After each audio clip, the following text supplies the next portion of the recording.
YCP నేతలకు PPP అంటే ఏంటో తెలీదు అంటున్నారు కావాలి గ్రీష్మ. ప్రభుత్వం మంచి చేసినా విమర్శిస్తున్నారంటున్నారు. వైసీపీకి ప్రజలకు మంచి చేయడం తెలీదు అంటున్నారు గ్రీష్మ.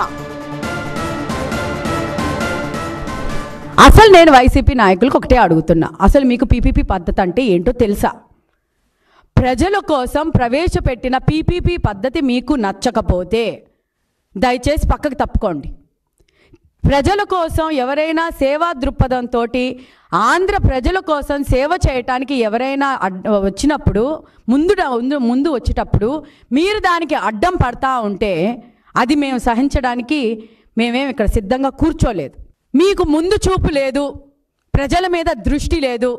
వైసీపీ నాయకులకు కానీ ఆ తాడేపల్లి ప్యాలెస్లో కూర్చున్న పులివెందుల ఎమ్మెల్యేకి కానీ చిన్న తరహా కొంచెం కూడా ఆంధ్ర రాష్ట్రంలోని ప్రజలు ఏమైపోతున్నారన్న బాధ బెంగ ఏం లేదు.